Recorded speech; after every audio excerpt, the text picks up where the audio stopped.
A paz do Senhor, meus queridos, com muita alegria estamos aqui. Eu sou o pastor Cláudio Gama, juntamente com o presbítero David Kennedy. Nós estamos começando agora mais uma escola bíblica dominical para juntos estudarmos a palavra de Deus e crescermos em graça e conhecimento. Desde já quero, com muito júbilo no coração, cumprimentar a todos os amados irmãos que estão já conosco aqui para participar dessa escola bíblica dominical, que já estão interagindo e nos dando o prazer da sua participação. Com muita alegria, a cumprimentar todos os nossos irmãos da família ADCVEG, a nossa igreja aqui no Rio de Janeiro. Agradecer a Deus e cumprimentar todos os irmãos da Igreja Evangélica Assembleia de Deus, Ministério da Reconciliação em Rio Casque, igreja esta pastoreada pelo pastor Valdemar Muniz de Lima. Hoje nós temos um tema muito palpitante e vamos estar falando convosco acerca desta temática. Prepare o vosso coração.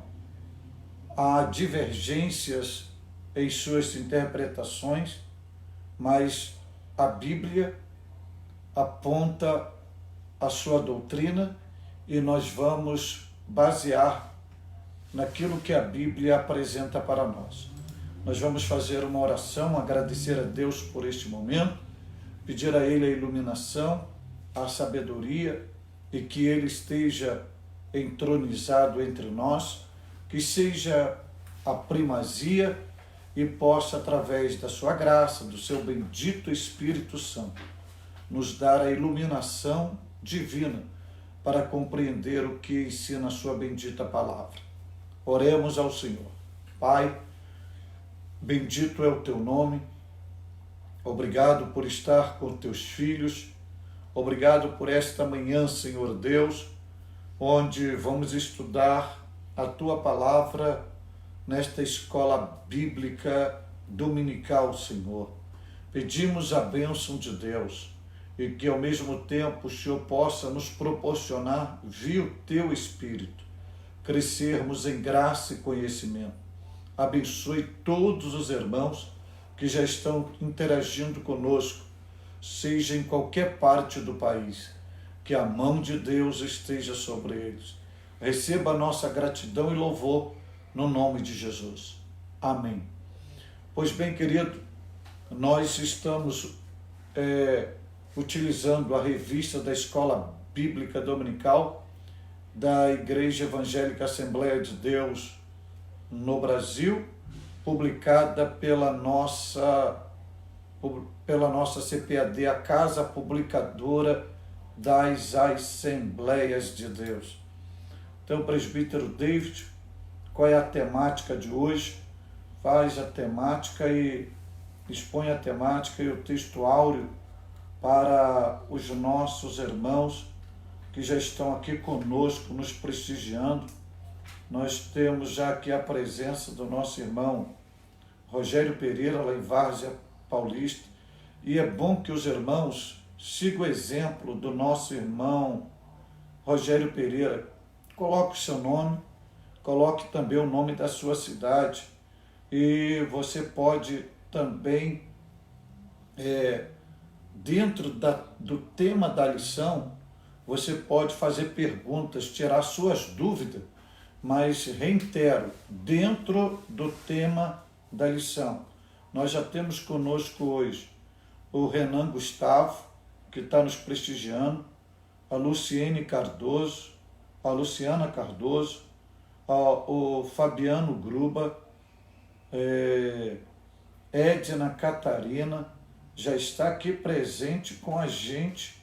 Maria Madalena da Silva Santos já está aqui nos prestigiando. Júlia Késia Ribeiro, nos dando a honra de estarmos aqui, Reginaldo Silva, São Miguel do Guaporé. lá de São Miguel do Guaporé, nos prestigiando. Isso fica em Rondônia, essa cidade. Já estive lá. O Josué Moreira Santos. Olha, eu repito, é bom que você coloque o nome da sua cidade. Olha o pastor Napoleão Falcão aqui conosco nessa escola bíblica dominical. Poxa, é bom se a gente conseguisse estar online com o pastor Napoleão Falcão, para que ele pudesse dar essa aula hoje para nós sobre a eleição e predestinação.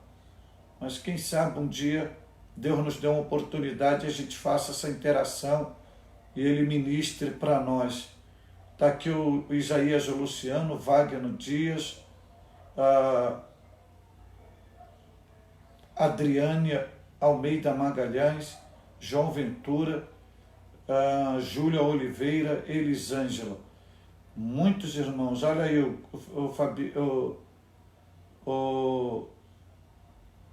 sim, o pastor Napoleão. Sim, pastor, é uma honra fazer uma live com o senhor. Veja na sua agenda qual é o dia, qual o horário que o senhor está disponível, e vai ser uma oportunidade riquíssima, e eu posso chamar o senhor para a gente participar dessa live aí, vai ser uma alegria. Elisama Gomes, muita gente. E se o senhor puder nos orientar, nos ensinar, a gente vai estar hoje na temática da Escola Dominical, pastor Napoleão, falando sobre eleição e predestinação. Muito obrigado pela sua presença, muito obrigado aos irmãos, a Cleonice, a Jussiane dos Santos, muito obrigado, Isabel Cristina Guerreiro, a Paulinha Fernandes, Júlio Oliveira, aí Andópolis. Deus o abençoe muitíssimo em Cristo, muitíssimo em Cristo. Pois bem, David, vamos ao tema e ao texto áureo de hoje e começar a nossa aula para a glória de Deus. Graça e paz a todos que estão aqui nos assistindo, estão aqui conosco. Lição de hoje, lição de número 3, de 19 de abril de 2020, cujo tema é eleição e predestinação. Mais uma vez, reiterar aqui algo que o pastor falou, que qualquer dúvida dentro da lição, dentro daquilo que for falado, os irmãos que tiverem dúvida, mandem aqui nos comentários, que na medida do possível nós vamos tentar responder a todos. O texto áureo da lição de hoje se encontra na Carta aos Efésios, capítulo de número 1, versículo de número 4 e versículo de número 5, ao qual diz assim: como também nos elegeu nele, antes da fundação do mundo, para que fôssemos santos e irrepreensíveis diante dele em amor, e nos predestinou para filhos de adoção por Jesus Cristo, para si mesmo, segundo o beneplácito da sua vontade. Efésios capítulo 1, versículo 4 e versículo 5. A verdade prática diz: segundo a sua presciência, Deus elegeu e predestinou para a salvação os que creriam e perseverariam na fé em Cristo Jesus. A leitura bíblica em classe, para você que não está com a revista, como nós estamos fazendo durante esse trimestre, estamos estudando em cima da Carta aos Efésios. Então, hoje, Carta aos Efésios, capítulo de número 1, do versículo de número 4 ao versículo de número 12.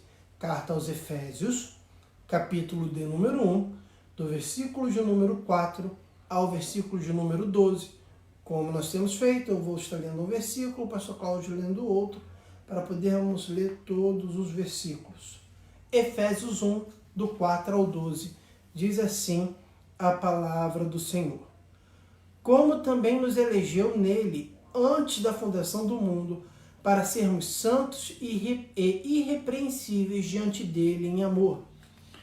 E nos predestinou para filhos de adoção por Jesus Cristo, para si mesmo, segundo o beneplácito de sua vontade, para louvor e glória da sua graça, pela qual nos fez agradáveis a si no amado, em quem temos a redenção pelo seu sangue, a remissão das ofensas, segundo as riquezas da sua graça, que ele tornou abundante para conosco em toda sabedoria e prudência, descobrindo-nos o mistério da sua vontade, segundo o seu beneplácito, que propusera em si mesmo, de tornar a congregar em Cristo todas as coisas, na dispensação da plenitude dos tempos, tanto as que estão nos céus como as que estão na terra.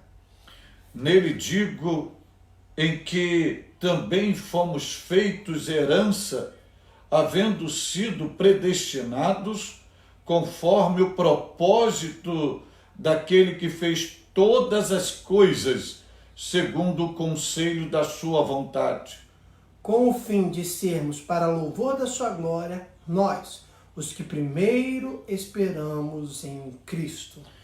em quem também vós estáis, depois que ouvistes a palavra da verdade, o evangelho da vossa salvação, e tendo nele também crido, fostes selados com o Espírito Santo da promessa. Amém.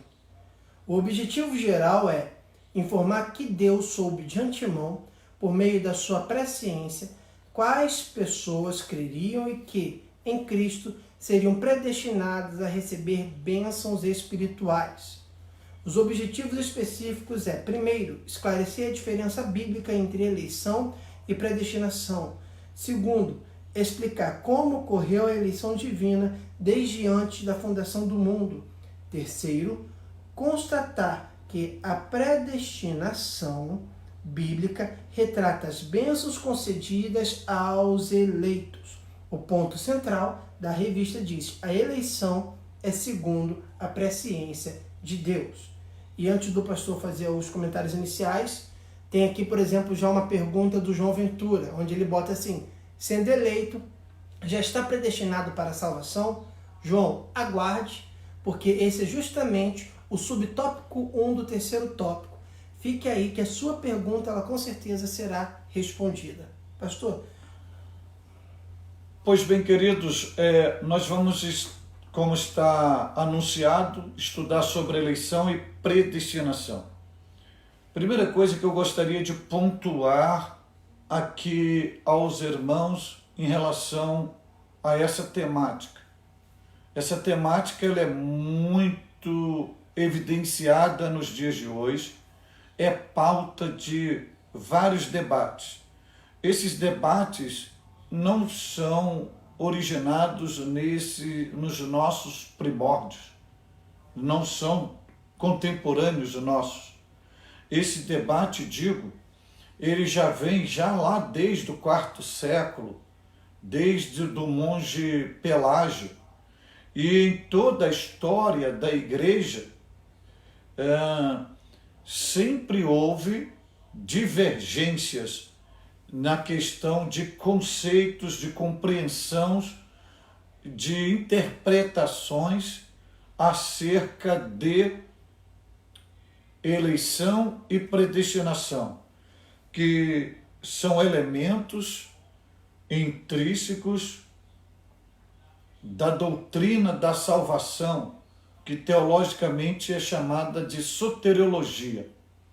O que eu quero dizer nesse momento inicial, que o nosso objetivo aqui não é estabelecer um debate para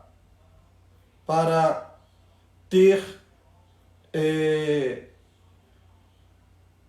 confrontos com pessoas que pensam diferente. Não é o nosso objetivo. Nós respeitamos as linhas teológicas interpretativas que veem eleição de outra forma diferente, que segue outra linha. Isso não vai ser e não será motivo de mutilar o corpo de Cristo, porque uma coisa é a doutrina, e a doutrina da eleição está na Bíblia Sagrada, pertence ao plano da salvação, é doutrina bíblica, independente de como você compreende a mecânica da salvação. Ela é doutrina bíblica. Se você compreende que é uma ação soberana de Deus, respeitamos sua posição. Se você compreende que o processo da salvação tem uma ação de Deus e também tem a participação humana, como é a proposta da revista da Escola Dominical, nós respeitamos e, inclusive, seguimos esta linha teológica. Por que seguimos esta linha teológica? Primeiro que na nossa compreensão, nós percebemos o plano da salvação à luz da Bíblia sendo desenvolvido com essa participação, onde Deus age para desenvolver o plano da sua salvação, e esse plano é chamado um plano pré-ordenado, que a gente vai entender um pouco isso quando falarmos eleição e predestinação, o que é um plano pré-ordenado. Vemos nos respaldos bíblicos, no desenvolvimento desse plano, Deus respeitando o livre-arbítrio do homem, e a gente entende que o ser humano, baseado no que a Bíblia apresenta, o ser humano, ele não é uma máquina, ele não é um robô, ele é um ser dotado com vontade, com liberdade, liberdade social, liberdade de expressão, liberdade de vontade. Então, e também a maioria dos pais da igreja, eles seguiam essa linha teológica.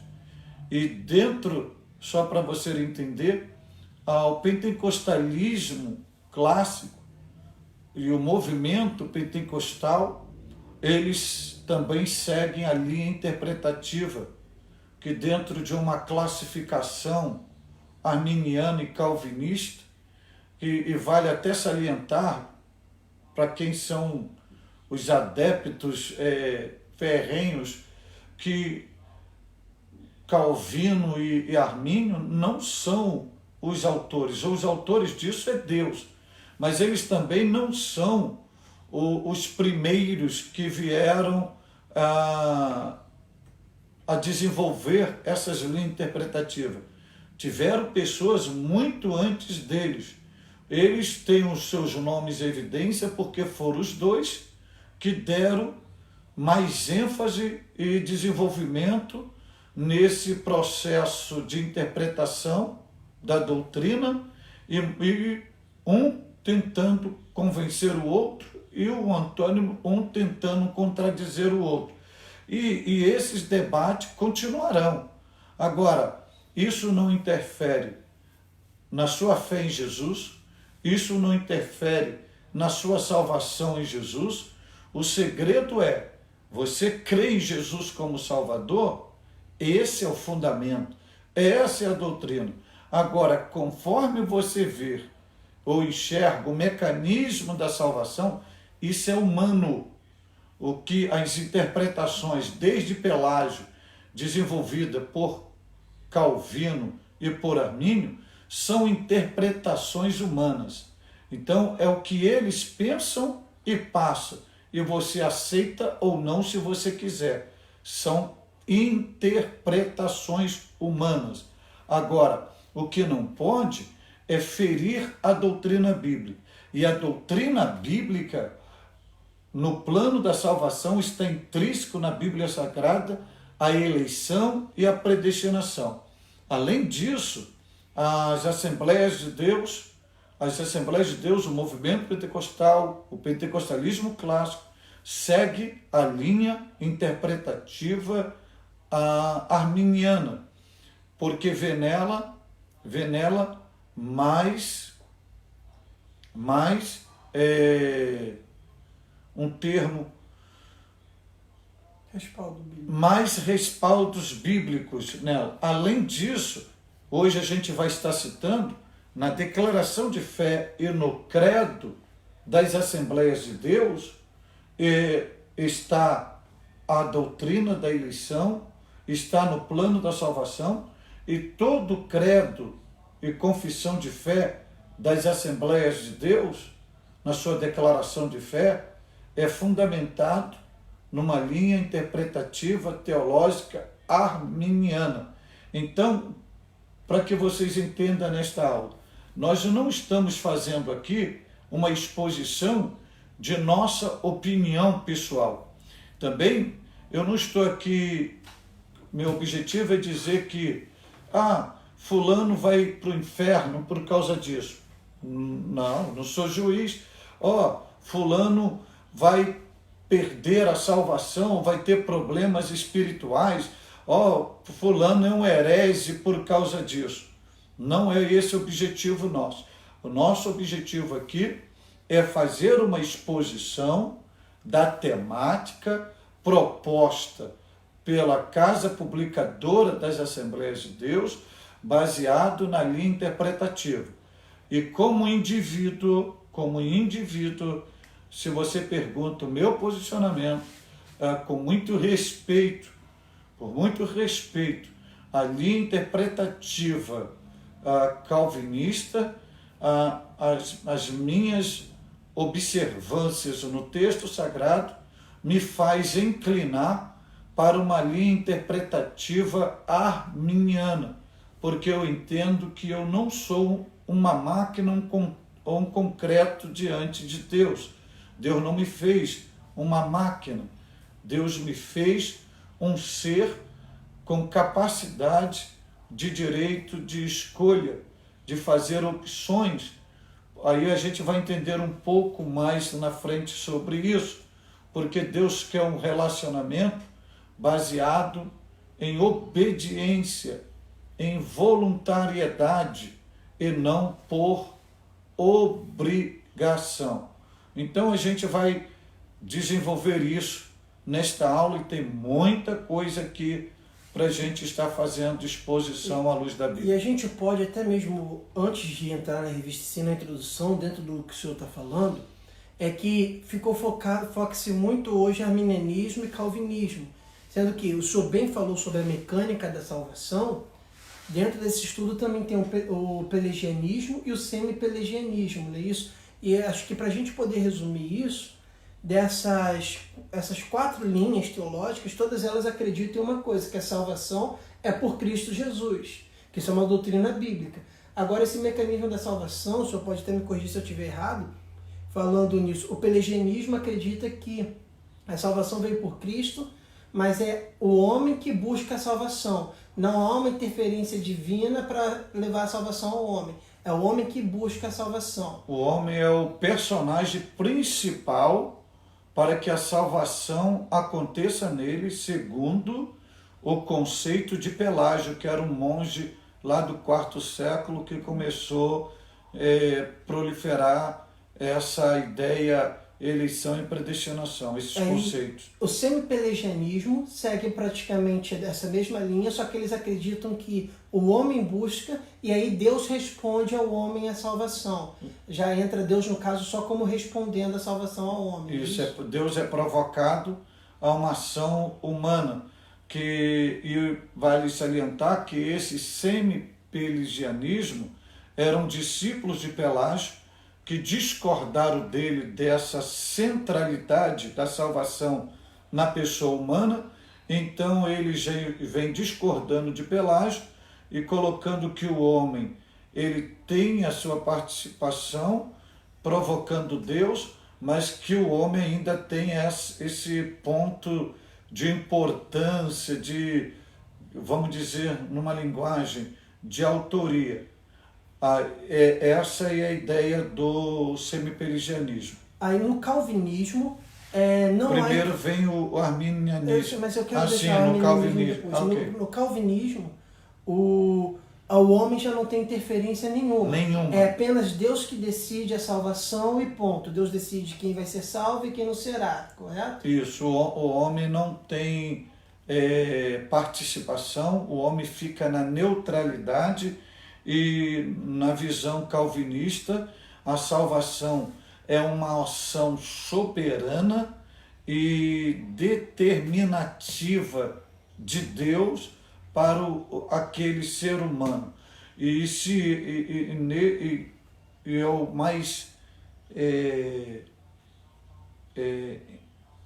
interessante observar nesse conceito calvinista é que na visão dele, se a pessoa está eleita, ela é um eleito de Deus por uma vontade soberana de Deus, que Deus determinou, aquele é salvo, esse é salvo. Então, um exemplo aqui é Juquinha, no plano de Deus, Deus determinou, Juquinha vai ser salvo, pronto.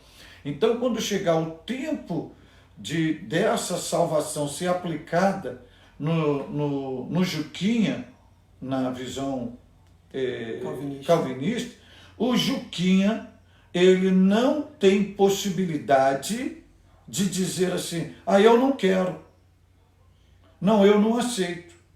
Por quê? Porque na visão calvinista, ele já está determinado a ser salvo. E aí na visão arminianista, que é onde está a lição de hoje. A lição de hoje é a base do nosso estudo. A salvação, ela é algo divino, vem da soberania de Deus, mas o homem tem o poder de responder a essa salvação. No caso, é uma ação de Deus e uma resposta do homem a essa salvação, não é isso? Tem duas palavrinhas muito importantes para poder diferenciar a interpretação.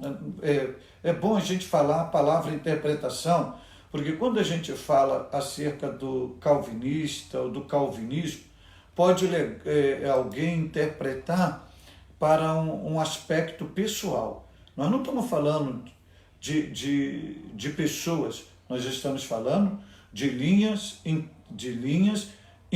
teológicas interpretativas, onde, num conceito geral, quem assume a paternidade hoje é Armínio e Calvino. Então não é nada pessoal, não é nada de a gente está só igreja, falando dos estudos deles aqui, a linha teológica. Não, para não ficar mal compreendido. Mas tem duas palavrinhas que distinguem o conceito interpretativo arminiano do conceito interpretativo calvinista, que é a palavra condicional e a palavra incondicional.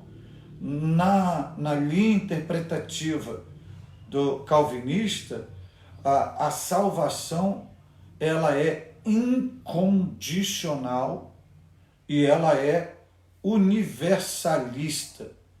Já no conceito arminiano, a salvação é condicional e universal.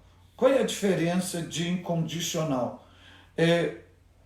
Na visão calvinista, que é uma ação soberana de Deus decidindo que aquele ser humano é um eleito, já está salvo e que não há resposta daquele ser humano porque é uma salvação incondicional, independente, ou seja, ele já está eleito e predeterminado para aquela situação. E nunca vai, se ele está eleito, por que é incondicional? Ele não perde a salvação.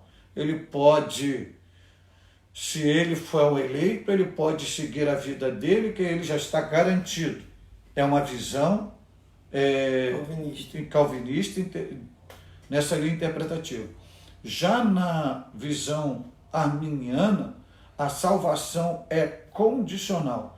É uma ação soberana de Deus, mas há uma participação humana, uma resposta humana a esta salvação baseado entre crer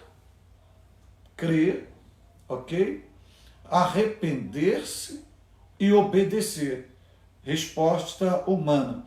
E na visão arminiana, e isso está aqui na declaração de fé das Assembleias de Deus, na página 114, o ponto 6 da doutrina da salvação, na declaração de fé das Assembleias de Deus, ensina, baseado na coerência bíblica, que é possível o ser humano perder a salvação. Por isso que ela é condicional. Eu acho que só aqui você já conseguiu aprender muita coisa, entender a diferença entre essas linhas teológicas. Então, com isso definido, e você já tendo isso como base, eu quero que você entenda que nós vamos nos prender à linha arminiana, e é sobre isso, é na visão arminiana que nós vamos estudar. Então, deixando bem claro o respeito que o pastor falou a todas as linhas teológicas, mas hoje nós vamos estudar a linha arminiana, que é a linha pentecostal.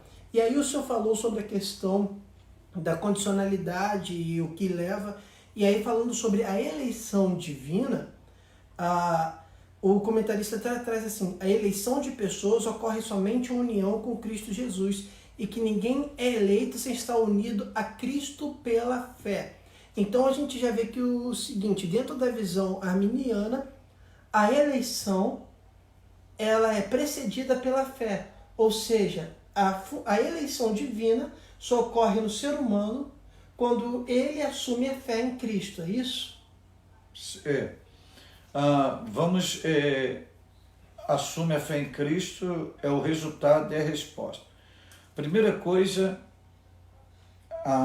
vamos tratar aí do conceito de eleição. Ok, eleição divina já estamos, correto? Correto. E depois disso vai vir já a predestinação. Uhum. Ok, já vem a predestinação. Ok. Então vamos entender um pouco o que é eleição, o que é presciência, que presciência é uma palavra, eu vou dizer, não rejeitada, mas não de uso exclusivo, não faz parte na linha interpretativa calvinista, não tem o seu uso exclusivo. Então, eleição, presciência e predestinação. O que é a eleição em si? A eleição é um ato decisivo e voluntário de Deus em eleger pessoas para o plano da salvação. É um primeiro ponto. É Deus elege. Você vê a eleição em todas as páginas da Bíblia Sagrada, desde lá do Antigo Testamento, começando com Abraão, a formação da nação de Israel, o chamado povo de Deus. Você vê isso em Jesus, porque a eleição é sinônimo de escolha. Você vê Jesus praticando isso, ok? Ao chamar os seus discípulos, você vê uma eleição. Você vê nas páginas do Novo Testamento a igreja como eleita. Então, a eleição é uma ação decisiva, voluntária, da soberania de Deus em escolher pessoas para salvação. Isso é uma coisa. 2, na eleição, Deus, além de ser soberano, além de ser decisivo e voluntário e fazer essa escolha, existe um ponto central na perspectiva divina nesta eleição, para que a eleição seja confirmada nesse ser humano. E qual é a forma dessa eleição ser confirmada no ser humano? Quando esse ser humano se une a Cristo. Isso vale salientar que a eleição dessa ação sobrenatural, decisiva e voluntária de Deus é por meio de Cristo e em Cristo. Está fundamentada na pessoa de Jesus. Essa eleição, ela acontece em que momento? Em que momento? Ela acontece na eternidade. E se a gente for minuciosamente, ela acontece na mente de Deus, porque ela sai de Deus, é um projeto de Deus, é um plano pré-ordenado de Deus, ou seja, um plano projetado antes de tudo acontecer, pré-ordenado, antes de tudo ser ordenado, já está planejado. Isso é uma coisa. Vem a presciência de Deus. E o que é esta presciência de Deus, num conceito bem simplório, é conhecer de antemão, é saber daquilo que vai acontecer no dia do amanhã. Então, o que significa essa presciência?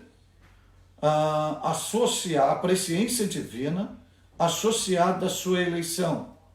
Significa dizer que Deus, na sua presciência, que é algo peculiar dele, da sua natureza, da sua majestade, da sua divindade, ele, na sua presciência, olha para o futuro, conhece de antemão os grupos de pessoas que voluntariamente vão responder ao plano da salvação via pregação do Evangelho, e essa resposta da salvação pelo Evangelho, conectando-se, unindo a Cristo, na presciência de Deus,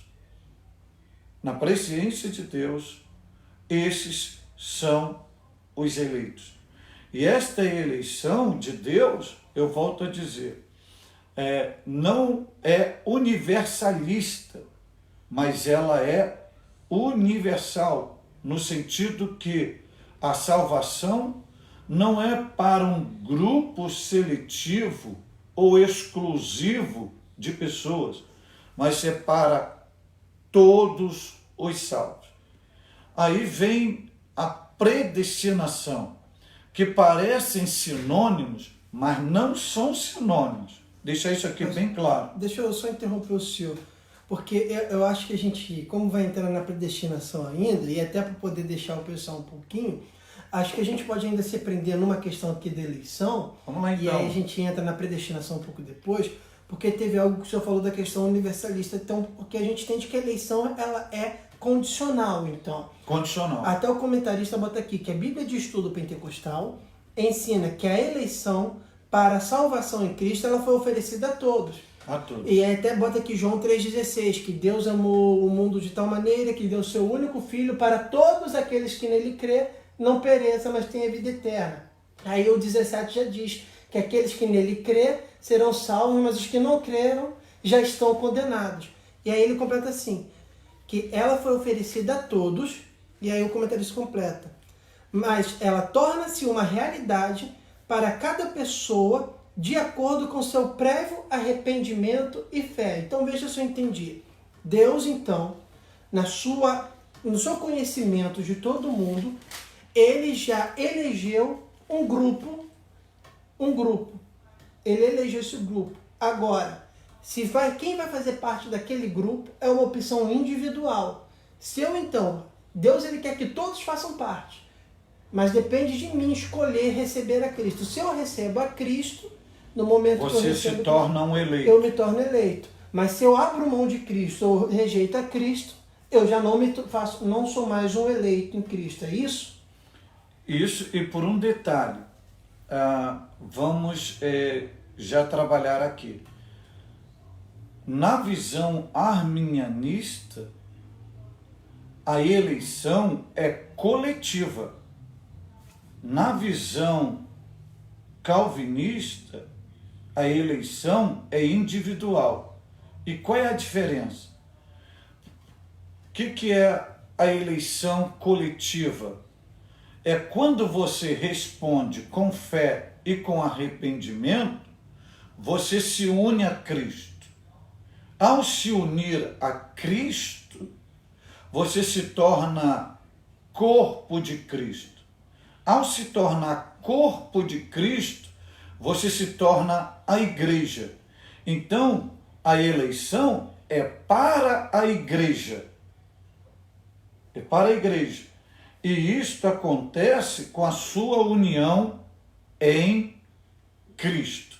Por isso que ela é coletiva. E dentro desta visão, qual é a resposta que o homem dá? Qual é a participação que o homem dá para essa presciência de Deus, para esta eleição? Qual é a resposta? O sinal: fé e arrependimento. Fé e arrependimento. Porque isso é importante. Por mais isso não menospreze e diminui Deus, que deixa isso aqui bem claro, o que eu vou falar. Deus é soberano, Deus é poderoso, mas Ele, por princípios morais e relacionais,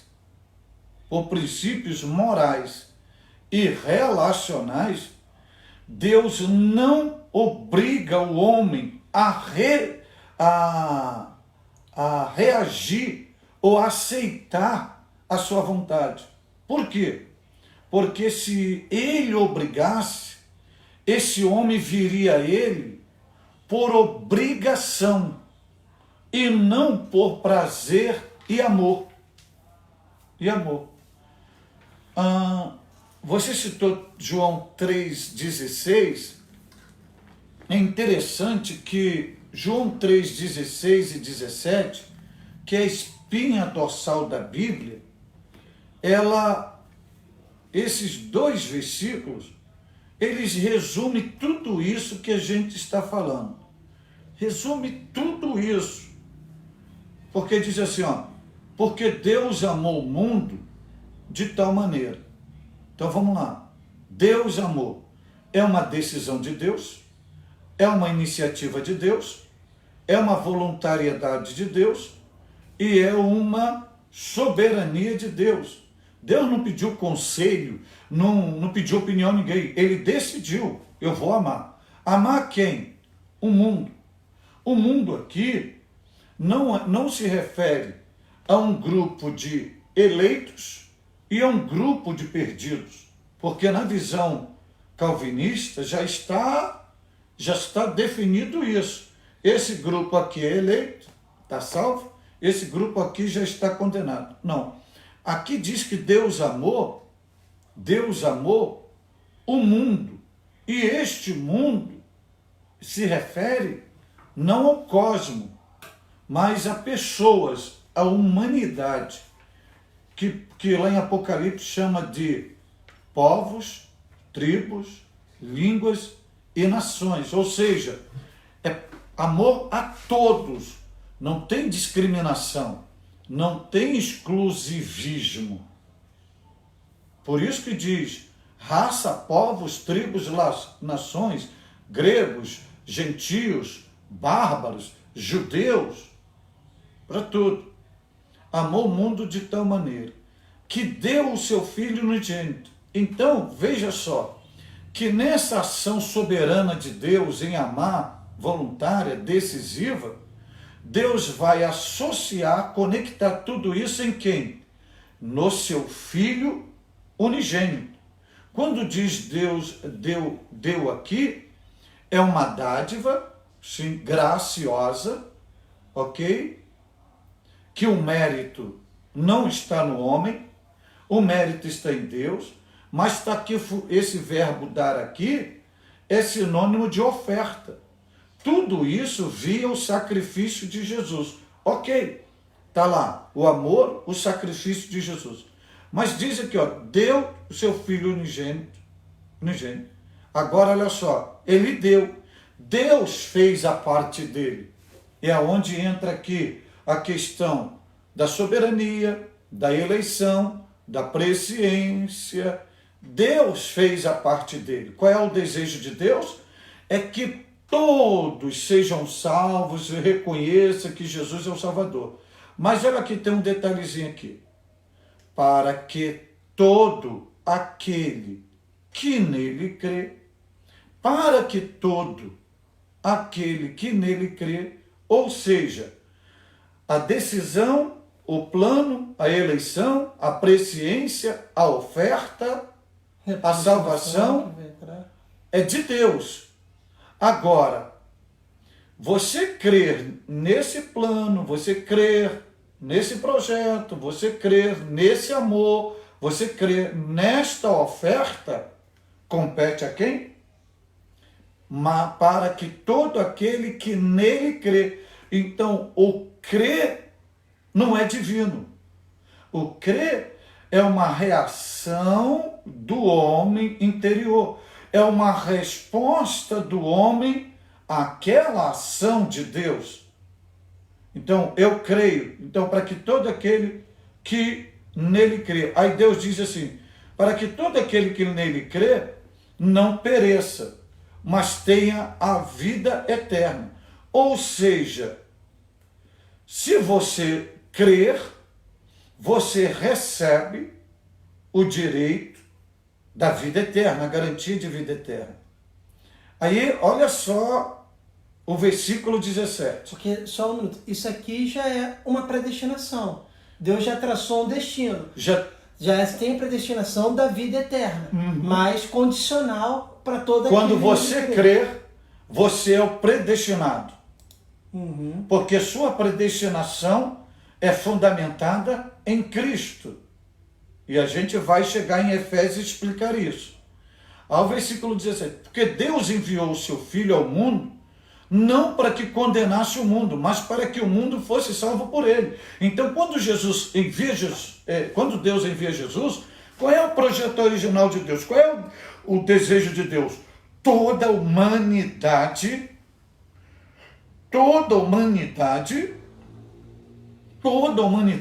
salva. Esse é o desejo fundamental de Deus. Mas isso não significa que todos serão salvos. E o 18 dele... Porque o 18 vai explicar isso. Quem crê nele, ou seja,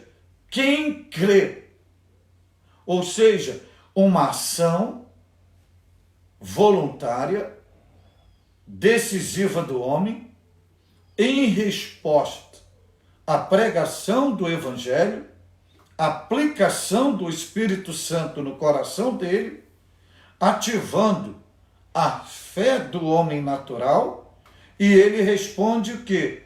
Crendo, eu creio que Jesus é o Salvador. Neste ato que ele crê, confirma que ele foi eleito em Cristo. O plano da eternidade... Ou ele passa a entrar no grupo de eleitos, ou como isso está... ou passa a entrar como corpo de Cristo, como igreja.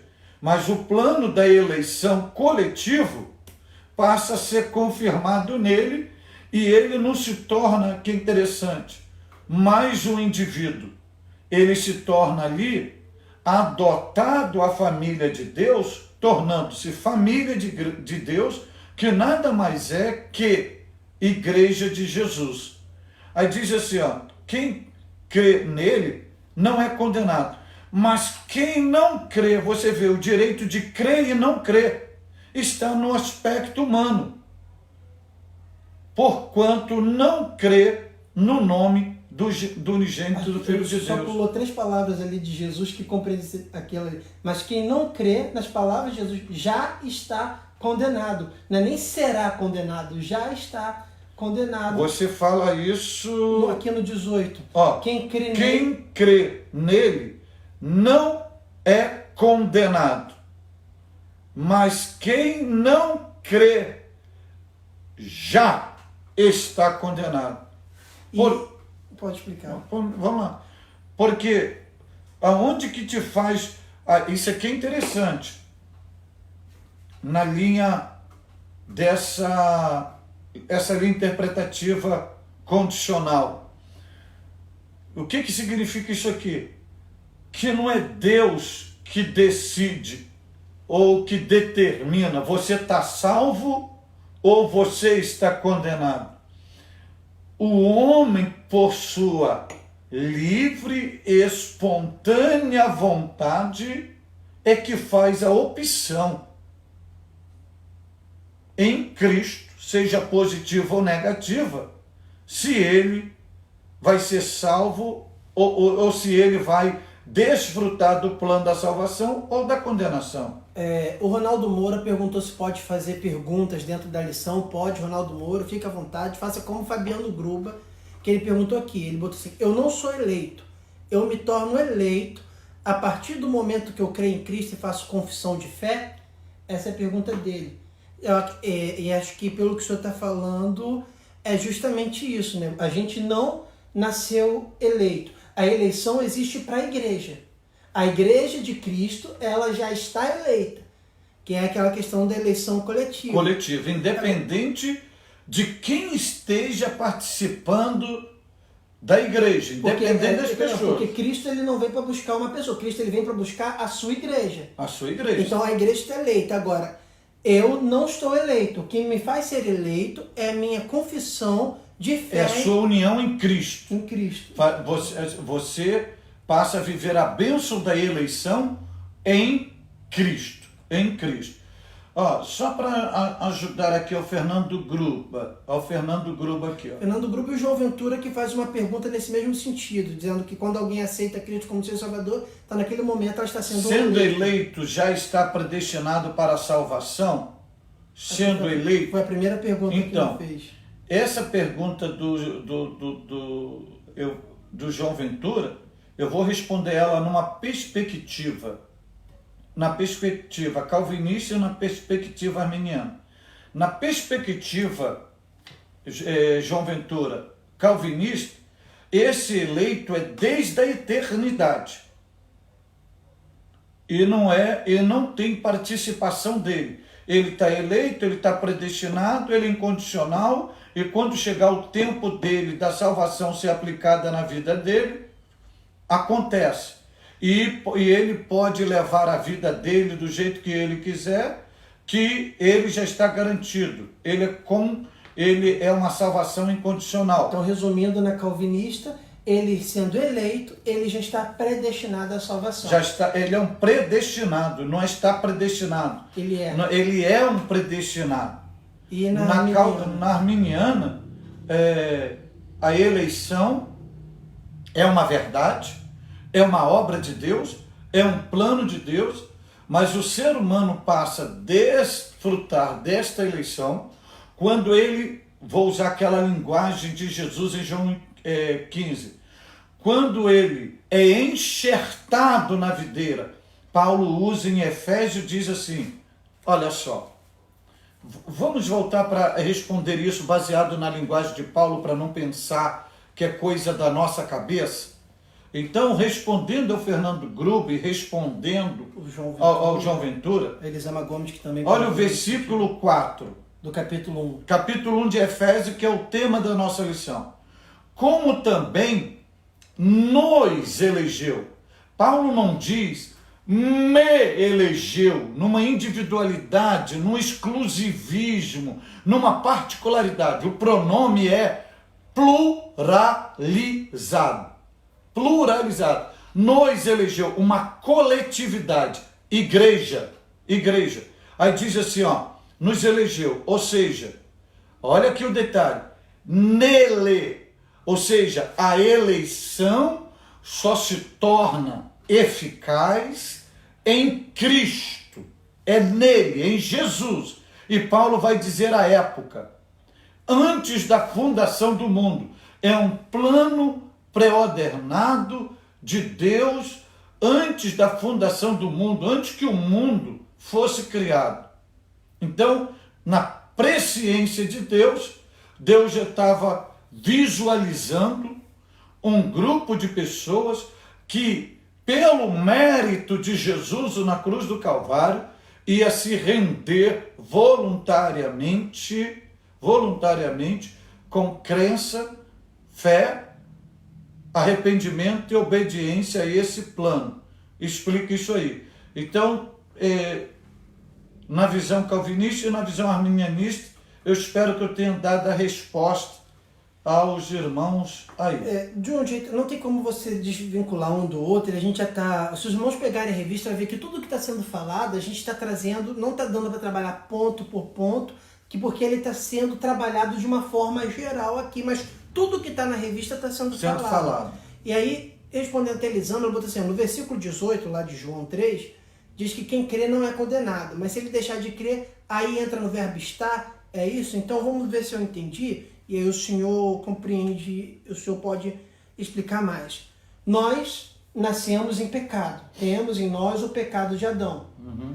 E aí, se nós não recebemos a Cristo, ou usando lá João, se nós não cremos no nome do Filho de Deus, ou não cremos em Jesus como Filho de Deus, então eu estou condenado. Não é uma questão de predestinação, mas é uma questão de que o pecado, o salário do pecado é a morte. Então, se eu não creio em Jesus, eu não recebi a remissão dos meus pecados, logo, eu estou caminhando para a condenação. É isso que funciona na vida de uma pessoa que não recebeu Jesus. Na visão arminianista, você torna-se um predestinado à condenação baseado na sua rejeição em Cristo. Não no sentido de Deus olhar para você e dizer o seguinte, eu salvo Cláudio Gama e condeno o David. Não. É Deus chegar e falar assim, ó, tá aqui a água. Nessa água está a cura da sua enfermidade. Aí eu vou lá e tomo a água e sou curado. Aí você chega e fala assim, não, eu não quero beber essa água, eu não vou beber. Você morre. Então, na visão arminianista, você se tornou um predestinado à morte, sinônimo de condenação, porque você voluntariamente rejeitou algo que foi te dado gratuitamente da parte de Deus. Mas se eu escolher, então, crer no nome de Jesus, aí já muda o meu status. Já muda a sua posição. E eu já passo a não ser condenado mais. Por isso que não é individualista, é coletivo. E a gente até, o senhor falou da questão do predestinado à condenação na visão arminianista, mas dentro da linha pentecostal e arminiana, a gente não vai encontrar na Bíblia falando sobre predestinação relacionado à destruição, ou relacionado a ímpios. Porque até os comentaristas botam assim, que na Bíblia você não vê uma dupla predestinação, ou seja, que Deus predestinou salvação e predestinou uma destruição. Toda vez que a Bíblia vai falar sobre predestinação, é a predestinação para salvação, ou seja, deixando claro que não existe uma predestinação individual, mas uma predestinação coletiva. Para quem? Para a igreja, não é isso? Isso. O que o comentarista está dizendo aí é o seguinte, e é o que a gente vê na Bíblia Sagrada, é que todas as vezes, se eu não estou equivocado, a predestinação aparece só nas linguagens paulinas. Em Atos aparece também. Aparece num versículo só. São 6 vezes. 6 vezes no Novo Testamento. A única exceção é que aparece no Evangelho de Lucas e as outras 5 vezes em todas as epístolas de Paulo. E todas as vezes que Paulo fala sobre predestinação, ela está conectada, essa palavra está conectada aos salvos e não aos perdidos. Então, é predestinado para a salvação. E os perdidos? Os perdidos é aquilo que Paulo responde. O salário do pecado é a morte. A morte. Então, o que o homem, pela sua desobediência, ele passa, aí é onde entra a linguagem de Jesus, ele passa a ser um condenado, não porque Deus determinou, predestinou, você é o condenado, mas por causa da reação dele ao Evangelho. Porque acho que na realidade nós já nascemos condenados, mas não por uma escolha divina, por uma escolha adâmica. No momento que Adão peca, ele faz com que o pecado entre na natureza humana. Então isso faz com que todos já estejam condenados pelo pecado. O que Deus faz ao enviar Cristo é justamente trazer uma solução para que nós não nos caminhemos para a morte eterna, mas ele vem nos predestinar à vida. É mais ou menos isso, não é? Olhando para um aspecto da hereditariedade do pecado, a própria Bíblia vai dizer que Deus olha do céu, não vê um justo sequer. E que todos os pecaram, todos estão debaixo de uma sentença pecaminosa. Mas o remédio existe. Agora, você só toma o remédio se você quiser. E é interessante porque quando a gente vê Deus falando, porque muita gente se prende a essa questão do é a salvação e a condenação. Salvação e a condenação. Porque quando a Bíblia vai falar sobre condenação, ou Deus vai falar sobre condenação, ele muitas vezes ele está falando de uma forma de alerta, né? De uma questão de para que eu tenha um meio para que você não seja condenado, mas é uma escolha sua, não é isso? Ou seja, eu não te criei para isso. Eu te criei para você viver em comunhão eterna comigo. Mas se você não quer viver comigo é um direito seu. Só que as consequências são responsabilidade sua.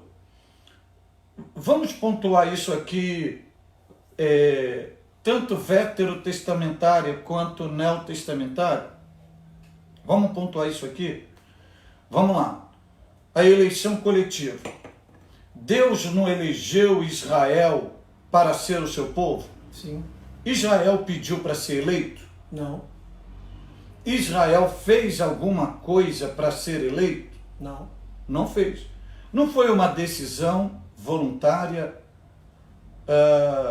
de Deus para escolher Israel como um povo? Sim. Quantos povos tinham? Vários. E Israel, quando Deus elegeu, ainda não existia. Só existia Abraão. Só existia Abraão. Aí entra a questão da presciência. Deus olhando para o futuro, vendo em Abraão que nações, como areia do mar, estrela do céu, vendo nações, ok? E Deus elegeu Israel para ser o seu povo, o seu sacerdócio, sua propriedade exclusiva. Como você disse que não tinha nem nação, tudo vai começar em Abraão com um homem. Correto? E Deus fez uma promessa para esse povo eleito chamado Israel, que era entrar na terra da promessa, certo? Certo. Ok. Deus cumpriu todos os seus desígnios. Abraão, você vai ver que creu, e se você olhar para o texto sagrado, diz a Bíblia que o evangelho foi pregado a Abraão. Em Abraão foi imputada a justiça. Em Abraão tem fé, arrependimento e obediência. E se você for na teologia,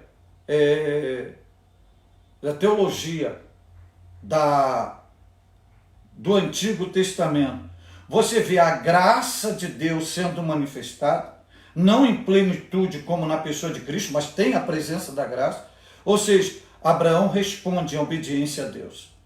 Então Deus em Abraão, Isaac e Jacó, Deus vai cumprir o seu plano e forma a sua nação. Ok? Formou o seu povo. Certo? E esse povo já tinha uma promessa.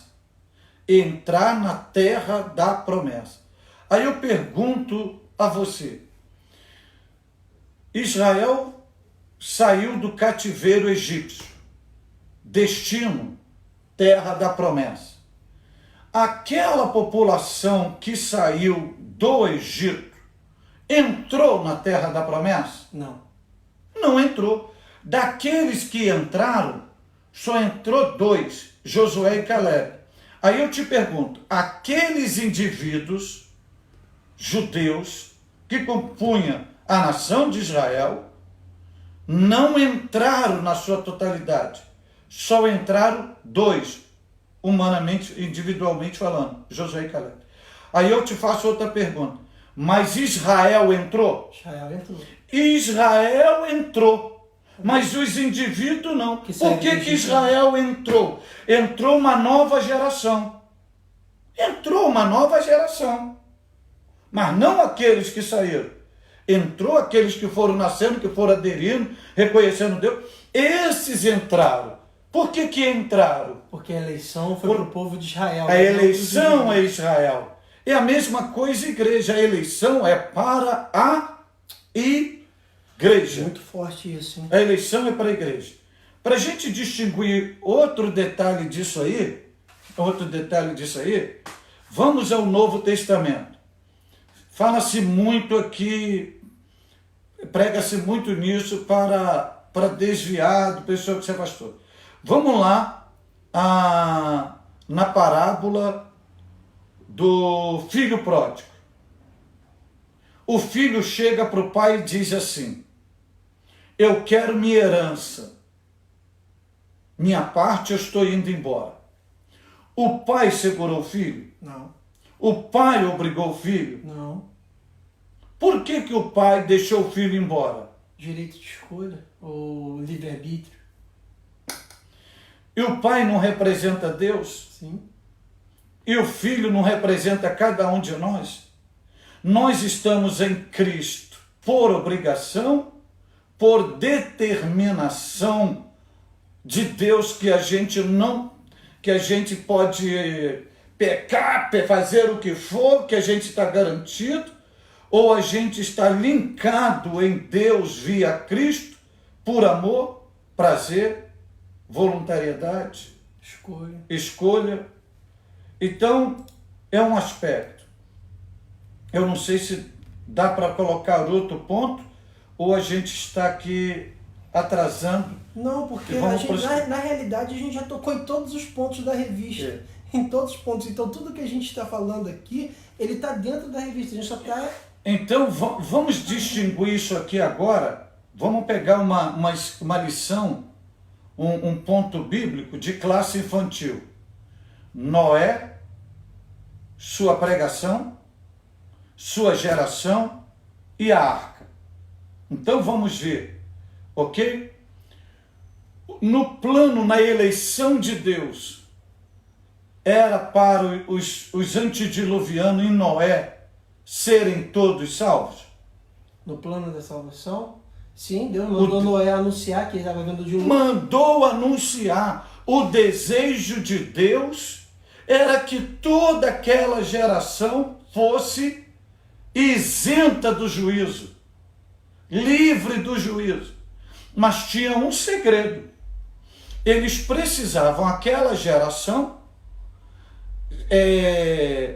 se renderem à pregação do pregoeiro da justiça, que era Noé, pregando: vem o juízo, vem o juízo. E para escapar do juízo, tem a arca.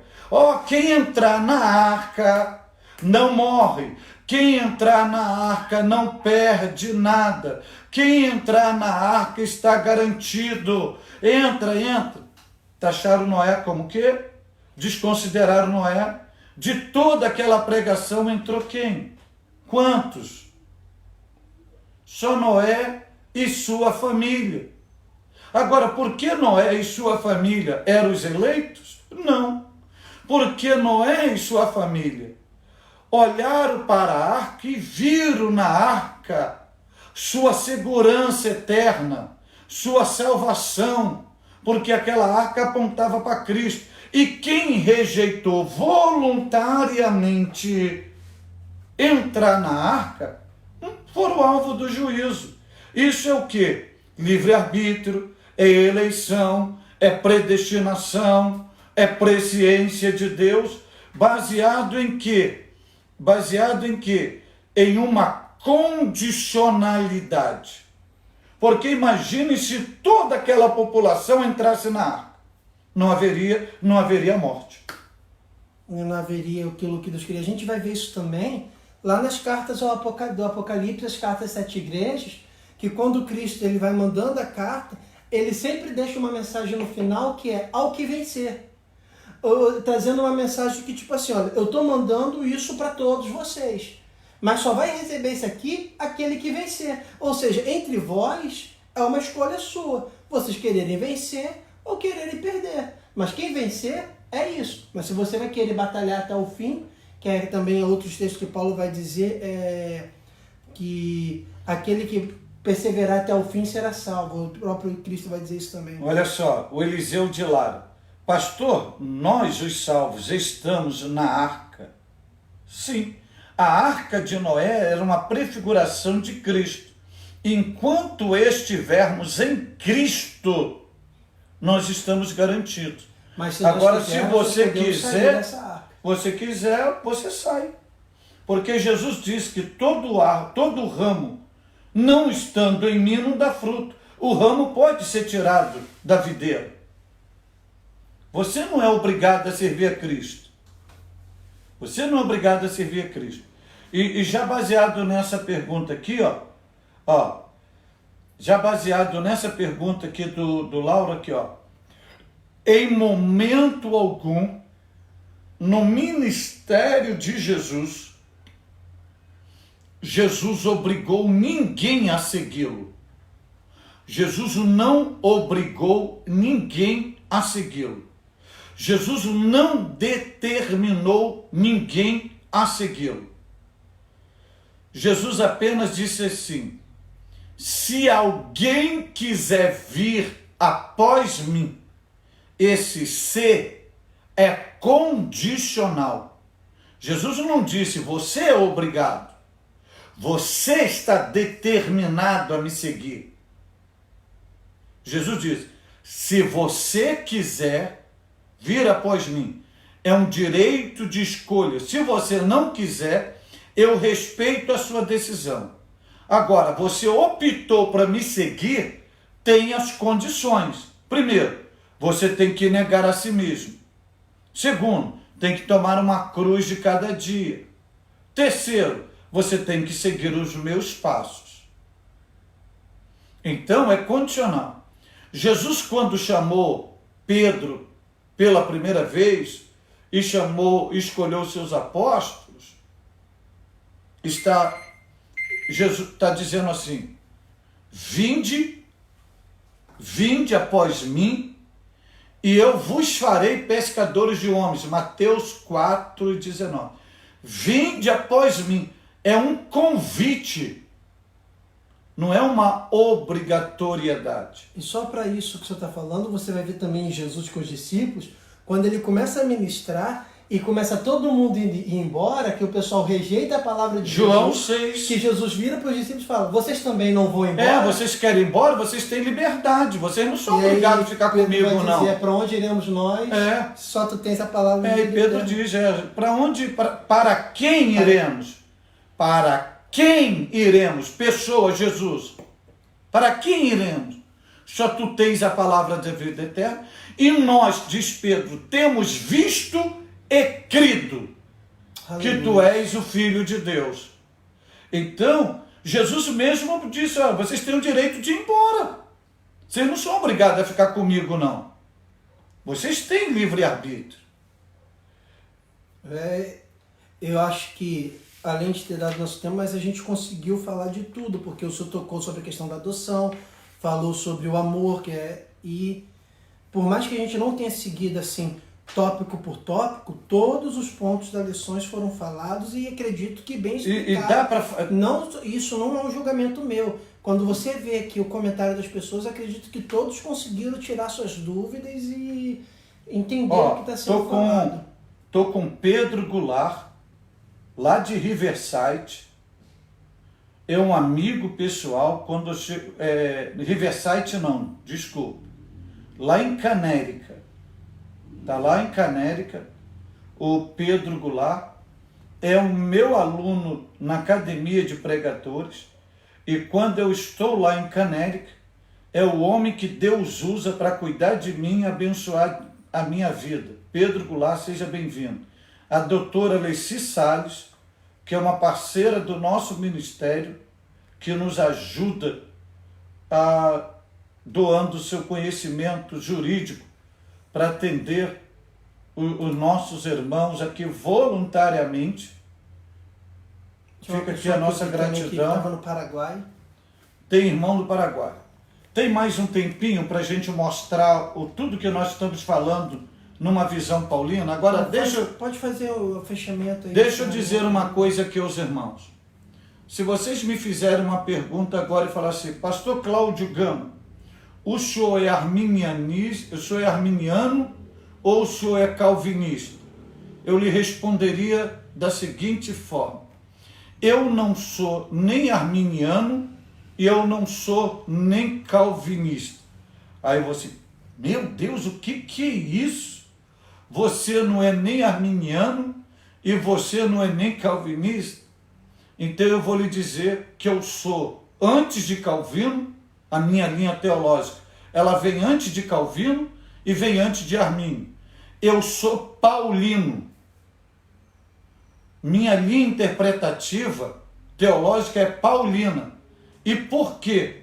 Eu te explico isso. Porque na linha teológica, na teologia paulina, arminianismo e calvinismo não se chocam.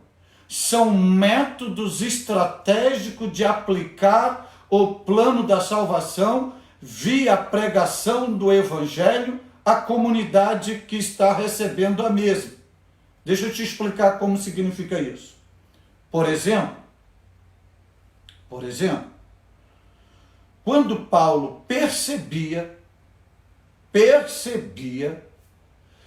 que um povo, um grupo, uma igreja estava inclinada para a prática da lei, das obras, de méritos humanos, de trabalho humano, como recompensa ou valorização de salvação, Paulo chegava lá e desconstruía isto. Aí vou botar para você entender, com uma linha calvinista.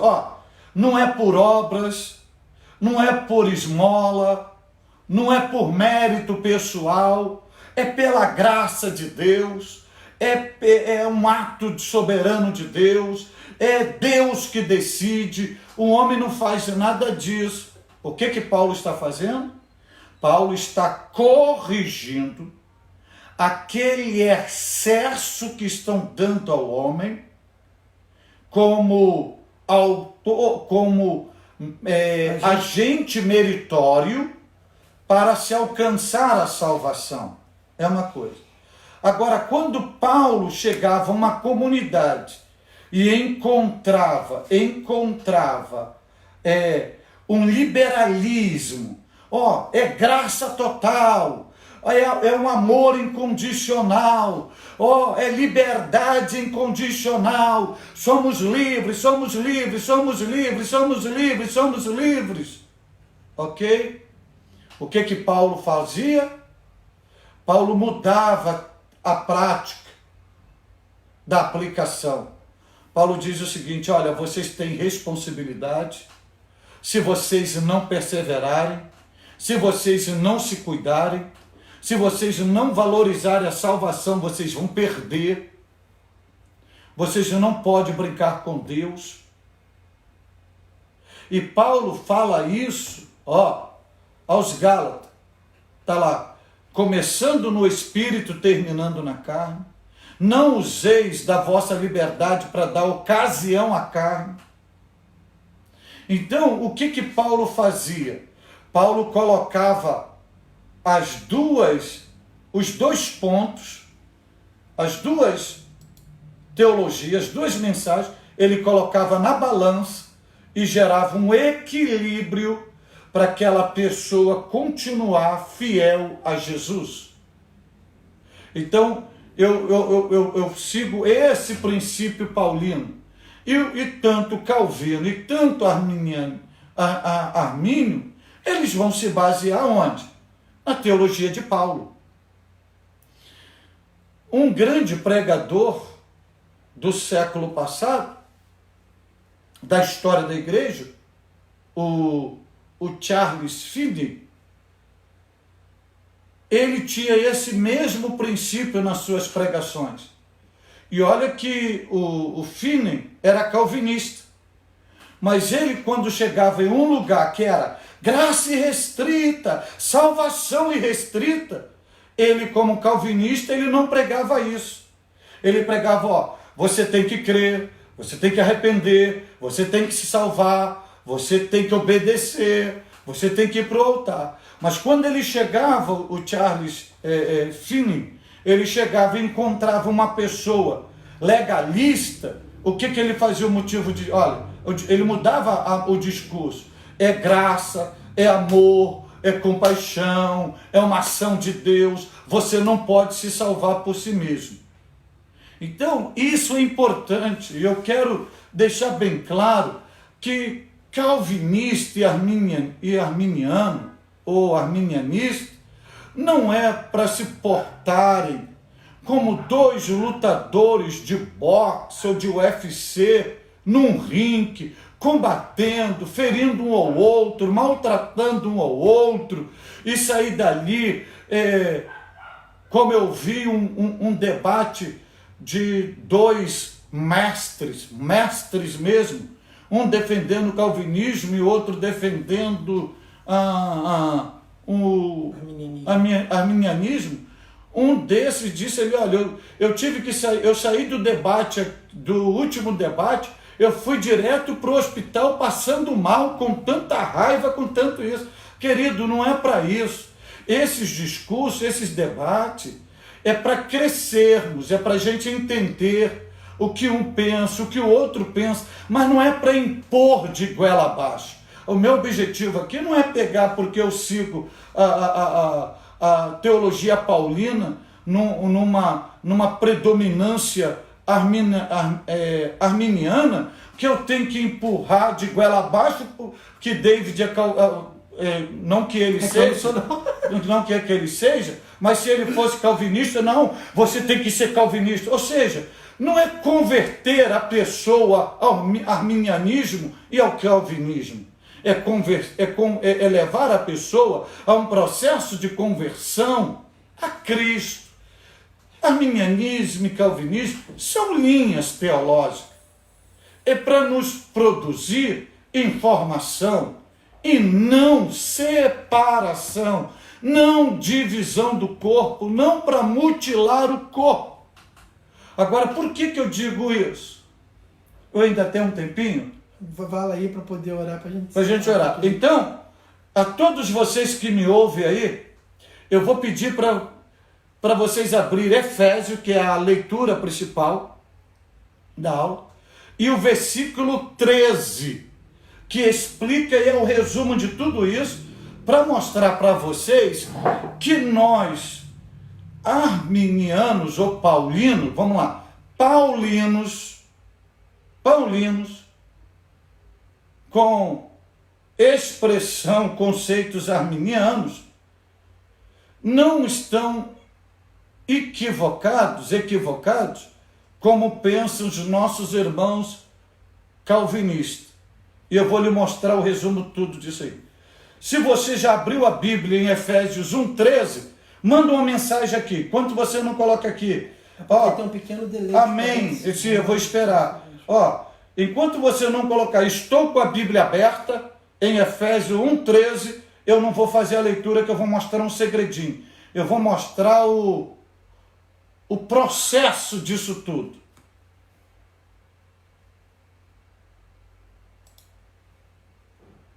Tem um irmão dizendo aqui, Emerson Muniz de Melo, meu Deus, saiu virtude disso, tremendo. Muito boa essa visão, Clevinho.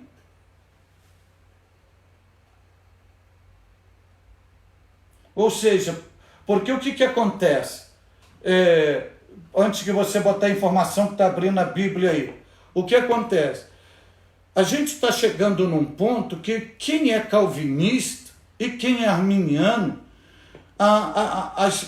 os conceitos estão levando a conflito de estar pessoas se batendo e de gerando inimizade por causa de teoria. Como deveriam os dois expor e terminar ali, somos irmãos, nós vamos para o céu, nosso Redentor é Jesus, somos comprados pelo sangue de Jesus e a nossa fé é em Jesus. Você crê que Jesus é o Salvador? Creio.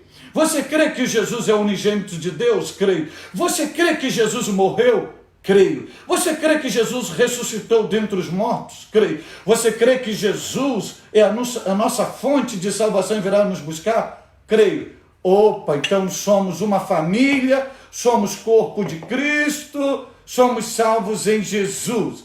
Vamos seguir junto pregando o Evangelho e não separar.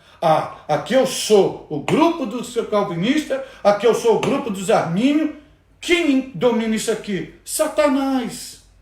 Então não é para isso, é para trocar ideia, ter a liberdade de ouvir um bom calvinista, que não queira impor o calvinismo de goela abaixo, mas dizer assim, eu penso por isso, eu concordo por isso, eu discordo de você por isso. Não mesmo fala, eu acredito assim por isso, eu discordo desse texto por isso. Ou amém.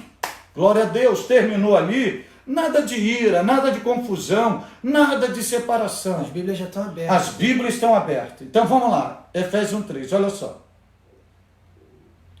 Olha o processo. Como acontece isso? Em quem também vós estáis. Ele diz que nós estamos o quê? Algumas coisas. Ele diz que nós estamos debaixo do propósito, que nós somos resultado do beneplácito divino. Ele diz que somos, que Deus nos predestinou para filhos e que somos eleitos, ok? Quando ele diz em que vós estáis. Agora ele vai dizer que nós somos eleitos, que nós estamos predestinados, que desfrutamos do beneplácito da sua vontade, que fomos feitos louvor e glória da sua graça, alcançamos a redenção. Olha agora o que ele vai dizer no versículo 13. Em que também vós estáis, depois que ouviste a palavra da verdade, o evangelho da vossa salvação. Ou seja, depois que ouviste. E para você ouvir não é escutar. Não é escutar. É você receber e a palavra entrar dentro de você via uma ação de quem? Do Espírito Santo. Agora, depois que ouviste o evangelho da vossa salvação, e agora olha aqui a participação, a condicionalidade humana. E tendo nele também crido, não só ouviu, mas creu. Aí depois que ouviu e creu, olha o que Paulo diz, foste selado com o Espírito Santo da promessa, ou seja, agora você é minha propriedade, você agora é minha igreja, você agora me pertence, você agora é meu eleito, você agora está predestinado à salvação. Está dando para entender aqui? Agora aqui, qual é o penhor da nossa herança? Para a redenção da possessão de Deus, para louvor de sua glória. Ou seja, o selo do Espírito é um pagamento antecipado que pertencemos a Deus, e estamos do propósito que ele estabeleceu antes da fundação do mundo. Resumo disso tudo aqui. Pelo que ouvi, redenção, olha o 15.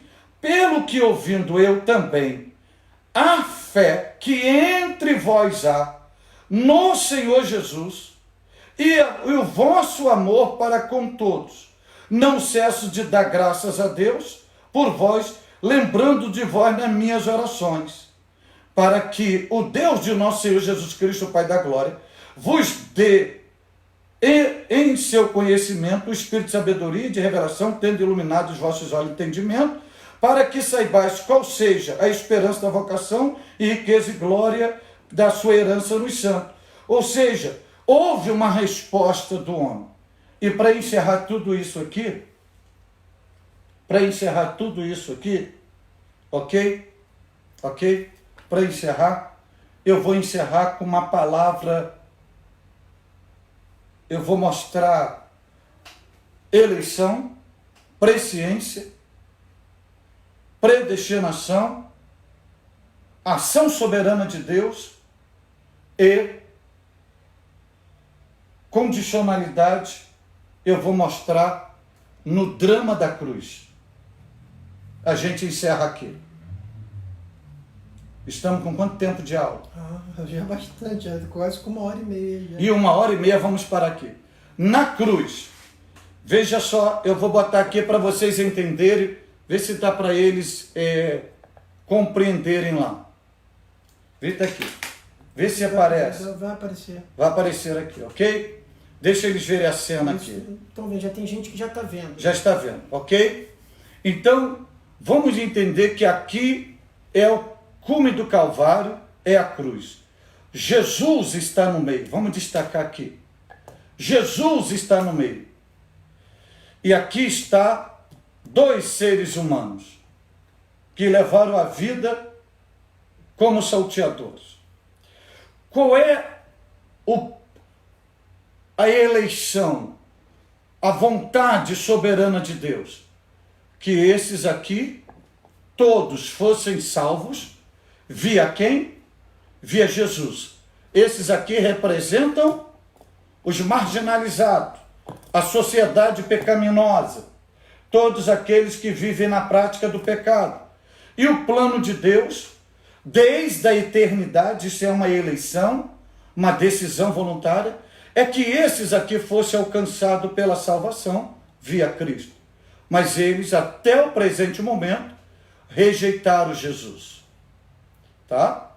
Na presciência divina, conhecer de antemão, Deus já sabia que nessa representação social, que alguns desses da sociedade ia reconhecer Jesus como Senhor, mas outros voluntariamente ia rejeitar.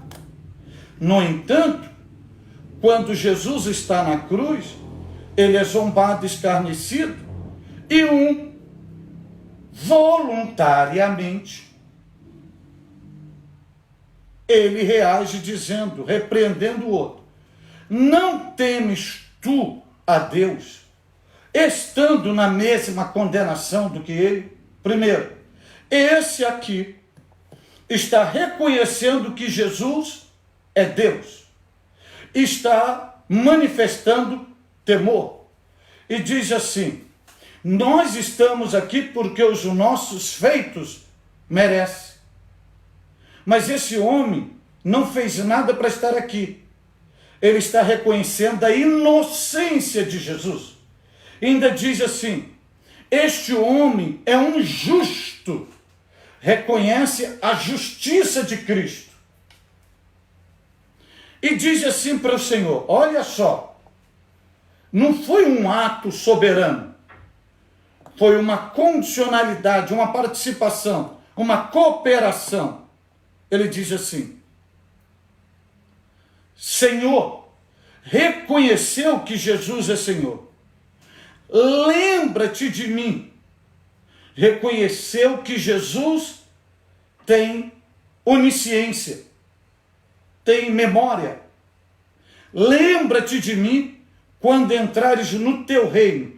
Reconhece que Jesus é rei e reconhece que Jesus tem um reino. Enquanto ele diz isso, o mesmo está aqui, escarnecendo, zombando, com a mesma oportunidade. Ah, se é tu mesmo, salva-te mesmo, desce da cruz e salva nós também. Os dois com direito de escolha. Um zomba, um escarnece, mas o outro reconhece que ele é Senhor. Para esse que reconhece, Jesus diz assim: hoje estarás comigo com o paraíso. Jesus determinou que esse seria salvo e que esse seria condenado? Não. A escolha deles, em reconhecer eles, fez esse aqui ser herdeiro da salvação e ser inserido na bênção da eleição e ser predestinado a se tornar príncipe adotado no reino de Deus. Pois bem, eu espero que com o presbítero David, dentro das nossas limitações, eu entendo e compreendo que tem pessoas muito mais qualificadas do que eu, do que o David, para dar essa aula. Pessoas que debruçam dia e noite nesta temática, totalmente capacitadíssimas para ministrar. Mas dentro das nossas limitações e do nosso analfabetismo bíblico, onde a cada domingo ou diariamente a gente procura estudar um pouquinho mais para sair desse analfabetismo bíblico, eu espero que tenhamos cooperado com vocês e elucidado algumas dúvidas. E eu quero agradecer a todos os irmãos que participaram conosco desta aula tão abençoada e que nos proporcionou riquezas extraordinárias. Deus abençoe os irmãos, Deus abençoe os irmãos. Fica aqui a minha gratidão por disponibilizar o seu tempo e estar aqui com a gente numa escola bíblica dominical com o pastor Cláudio Gama e com o presbítero David Kennedy. A você que ainda não me segue no Instagram, eu quero convidar a você a me prestigiar, me seguindo lá no Instagram, no @PR Cláudio Gama, rumo aos 100 mil. Vai lá, me siga lá para a glória de Deus. Muito obrigado, muito obrigado, muito obrigado mesmo. E lembrando que hoje, às 19 horas, um grande culto de louvor e adoração aqui também na página do Facebook.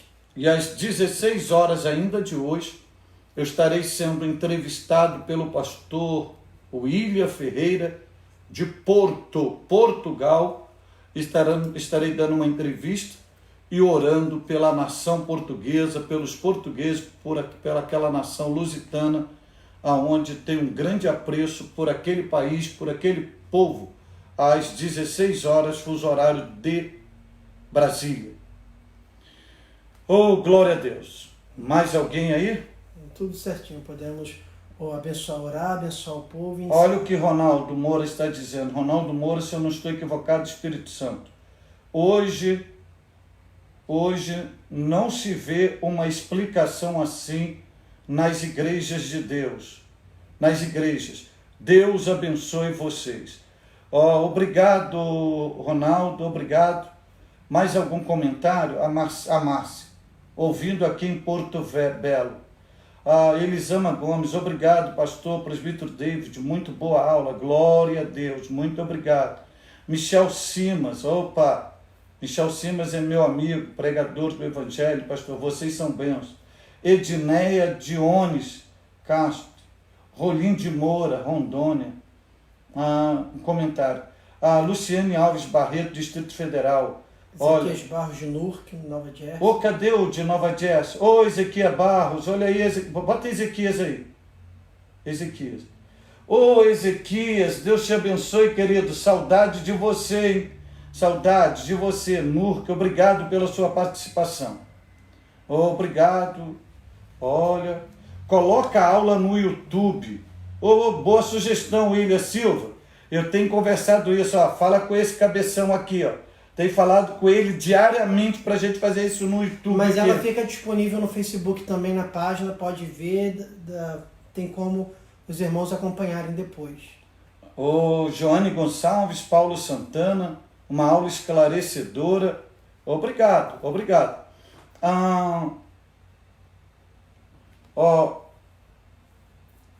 Goulart, oração pelo seu pastor Darli, meu amigo, e a irmã Cone.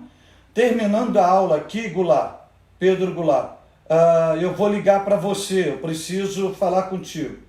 Wander Galberto, presbítero da Assembleia de Deus em Rio Casca, Minas Gerais. Olha o que ele está dizendo. Baixa aqui. Olha o que ele está dizendo, o Wander. Excelente aula, parabéns, meus amigos.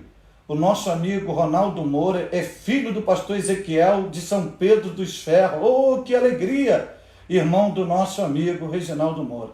Isabel Cristina, missionária da nossa igreja e secretária executiva. Creio que muitos irmãos tinham essa dúvida e vocês com muita propriedade elucidaram. Obrigado, serva de Deus, muito obrigado. Nós vamos encerrar agora. Vou pedir ao presbítero David que faça esta oração. Olha, no YouTube com esse tema, muitos serão edificados. Verdade, Michel? Vamos programar. Eu quero sugerir ao Michel, quero sugerir ao Pedro Goulart, sugerir à missionária Cristina, para a gente ver se a gente consegue montar um grupo para a gente conversar sobre isso. Não é debater, não. Trocar ideias sobre isso aqui, sobre essas temáticas, para ajudar o povo de Deus.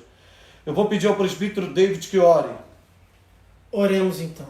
Querido Deus, eterno Pai, poderoso Jesus, queremos lhe agradecer por esta manhã em que o Senhor esteve aqui sobre nós, com a tua presença nos iluminando, Senhor. Muito obrigado, muito obrigado.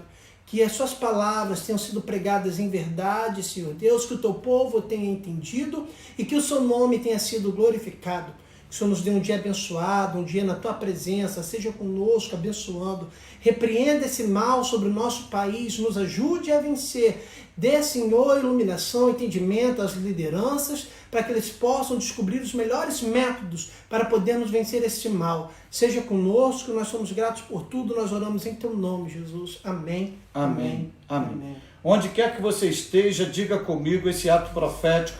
Nenhum mal te sucederá, nem praga alguma chegará à tua tenda. Diga mais uma vez, nenhum mal me sucederá e nenhuma praga chegará em minha família. Diga mais uma vez, em nome do Senhor Jesus, Brasil, nenhum mal te sucederá e nenhuma praga prevalecerá em nossa nação. Deus te abençoe, que a graça do Cristo, o amor de Deus e a comunhão do Espírito Santo esteja com você e com toda a família de Deus na face da terra. Fique na paz.